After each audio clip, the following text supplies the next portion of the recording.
I am back with another reverse harem recommendation video, and I think for each of my recommendation videos from now on I'm just going to mention 5 of them at a time, just because I've read so many books that I want to share with you guys that I don't want the videos to be overwhelming and just too long. So I'm trying to keep it down to only 5 books while doing a recommendation video, just so I don't get carried away and too excited and try to jump to a whole bunch of other different things that have nothing to do with what I'm talking about. So we're just gonna get right into this video, and I'm excited to share these. The first one that I'm going to mention, Heartless Boys by E.M. Moore. And I'm just going to read the description and then tell you a little bit of my thoughts on it. But Stone Jacobs must die. Okay, maybe just maim him a bit. Peel off his perfectly chiseled, handsome looks until he knows what it feels like to be normal. And while I'm at it, I'll throw his friends in it too. They all deserve to be taken down. I should have seen it coming. I should have felt it in my gut. The moment my treasure hunter father went missing, my arch enemy sprang into action while I still railed. They mapped out their twisted trail of retaliation. They planned their payback, finally acting on what they've always wanted, because grieving is the perfect time to blackmail someone in the Jacobs playbook. Well, I have news for them. My back may be up against the wall now, but a Wilder will never bow to a Jacobs, never. So Stone Jacobs is one of the main characters, but there's 2 other along with Jacobs that kind of, you know, make her little harem. And this book is really good. So at first she thinks it's the Jacobs that are blackmailing her, but in reality it's not. There's someone that you eventually find out that is after the Jacobs, and if the Jacobs don't help, then basically they're kind of screwed, because they're gonna start, the people after them are gonna just start screwing everybody that Stone Jacobs cares about. And low-key, she's someone that he cares about. He's never really shown feelings for her. It's kind of like a enemies to lover with Stone Jacobs and her, because they have this family feud, and from their fathers hating each other, they kind of hate each other, but not really. It's just complicated. Anyways, he has 2 best friends that low-key like her as well, and it kind of just plays off like that. Her father, obviously, as it says, he went missing while looking for the treasure, and in the beginning it says that she says that she thinks that her father was really close to finding the treasure, and as she's getting these blackmail messages and things like that at her college, she ends up getting one that says that if she finds the treasure, she finds her father. So now she's on a mission to find her father, and Stone Jacobs and them kind of rope her in and try to get her to work with them to find this treasure. And the whole time she keeps on going back and forth, like, should I do this, shouldn't I do this, I can't trust them, but I can trust them. And it's just like, it's just an ongoing battle, if she could trust him or not. And during this whole time she's kind of falling in love with all 3 of them, and it's beautiful the way that it plays out. I'm like, I think halfway through the 2nd book. I haven't finished it yet, but I'm excited. The 3rd one, it should be coming out around in April, I believe, or something along those lines. The 2nd book I want to mention is My Bloodline by Kean. And this one was not what I was expecting. As soon as I read the description, I was like, I need to read this, because I've never read, I read obviously a lot of reverse harem books. So yeah, I really enjoyed this book. It wasn't what I was expecting. I kind of just went into it blindsided. I didn't even know it was a reverse harem at first until I got into it. It was freaking amazing. So much happens in this series that it's crazy. I'm just gonna get into the book description. Are here to assist with your transition to Featherstone's Academy. Suddenly thrown into a world representing bloodlines I know nothing about, forcing my past I refuse to remember into the present. Has my world turned upside down? It doesn't matter that I didn't want to go to college. It doesn't matter that I don't want to be here. I'll follow the rules or risk my life. The organization that runs the criminal underworld is no joke. Apparently I'm an ace now, but few are happy about my arrival. Secrets have me wanting to run for the hills. Boys have curly hair, skull tattoos, big mouths, and gentle caresses. A diamond has me wanting to make the world a better place. For a lone ranger, my small world just got bigger. What are you willing to do to survive? Her mother ends up having to drag her to the school because she wants nothing to do with it.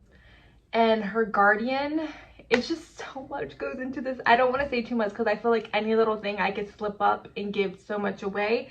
But if there's one out of all of these to read, it's probably this one. This one's probably up there with one of my favorite reverse harem books, just because it's just so good. And on top of that, this has a male on male scene involved with her harem. It's just so good that I'm just like, and the sex scenes, oh lord, the sex scenes in this book are just, it's wild. It reminds me kind of like they have to go, at some point they have to go through like this trial, and that part kind of reminds me of like a Hunger Game type thing, because they can kind of, not 100% like it, but that's kind of what it kind of reminds me of.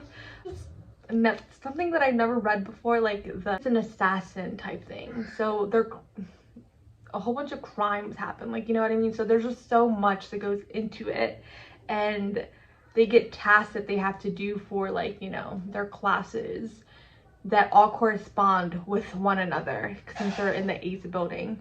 And in the ACE building, there's only a certain amount of people that can be there. So it's basically, in the ACE building, it's like the higher ups, like the higher up of the assassin kids. It's just so crazy because so much goes into it, and there's different group, like, you know how it's the Ace and Diamonds and different things like that. There's like, each building represents something that you find out in the long run while you're reading it, and it's just so good because there's so much that happens, like I said, and drama. Okay, next book, I think I mentioned this series before, but it's Hate by Tate James, the Madison Kate story. And lord, so good. Don't have anything bad to say about it. I think I gave each one of these maybe 4 or 5 stars, and I don't regret it at all. It's just that good. So the first book is called Hate, and I'm gonna read the description for that. Tate Denvers was murdered tonight. Those words changed my life, not for the better. They were wrong, of course. I wasn't dead, but I was set up after being charged with a strip of offenses and made an example by my political-minded father. I'm eventually released back into Shadow Groves with one thing on my mind: hate. Someone is going to pay for derailing my carefully planned out future. Someone acts the full force of my hate. How very convenient that someone just moved into the bedroom down the hall from me. Archer Daff and his boys messed with the wrong chick, and they're about to learn just how cold Madison Kate hate can run. Hey guys, this book. So the first one is kind of just starts off with her going to like this fighting ring, illegal fighting ring, and she loves the one fighter that's there. Little does she know, she finds out later on in it that it's actually freaking Archer that is the fighter that she loves. But anyways, at the time she doesn't know that. She's scared of Archer's older brother, which I can't remember his name right now, but he plays a big role in it as well. And it kind of goes from like her getting some memories from the past and then to the present. There's just so much crap happens in this book too. See, she ends up, I think the first 3 books she has a really love-hate, enemies to lover relationship with Archer Daff. And then you have his 2 best friends.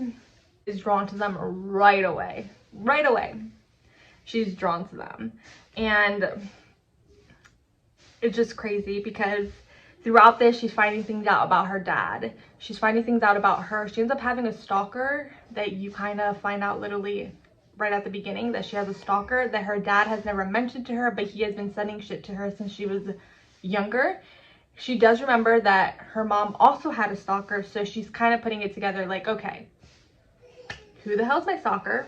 He stalked my mom, and now he's stalking me type of thing.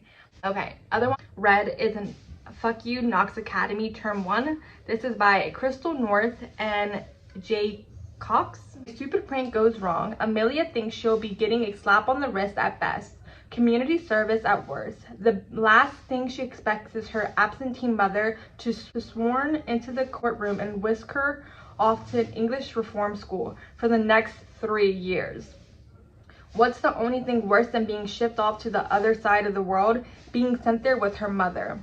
However, when she's introduced to the headmaster's 4 sons, Amelia thinks she may just have found a perfect way to get herself sent home again. Little does she know, greater forces are at the works to keep her at Knox Academy for a reason. And as secrets and lies begin to unravel, Amelia has to decide if she wants to stay to uncover the truth or run while she still has a chance.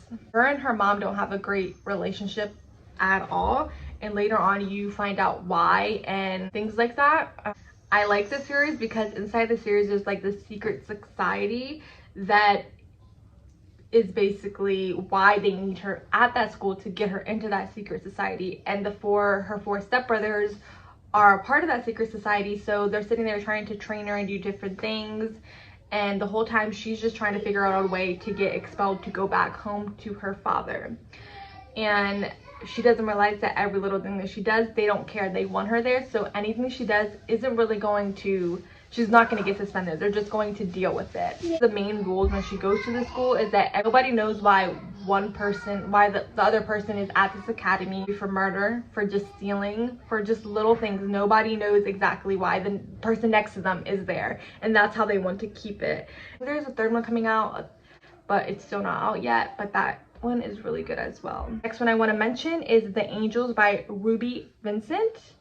My parents forgot something when they ran me. After scanning most of the town out of their savings, my folks disappeared in the middle of the night. Forced to take me in, my estranged aunt and uncle shipped me off to Raven River Academy, the first chance they got. In my town, the lines between the haves and the haves-not is actually a 12-foot gate. That keeps the unwanted where they belong. Nothing could unite the 2 factions until I set foot on campus. For the first time in our history, they all agree on one thing. I must pay for my father's sins. But why should I? The joke is on them because I have nothing left inside. No part of me that isn't already broken. I invite them to do their worst until the angels enter the game. The most dangerous gang in town has a score to settle with my family. Callus, Clay, Hyro, and Royal are here to collect. Raven River soon becomes a battlefield of the lies, deceit, and violence, and I stand at the heart of it. The gorgeous otherworldly angels will remind me that there is one thing left that I care about, and they'll destroy it in the heavenly fire. Whew. So basically her parents decide that they wanted to build kind of like a resort in their town.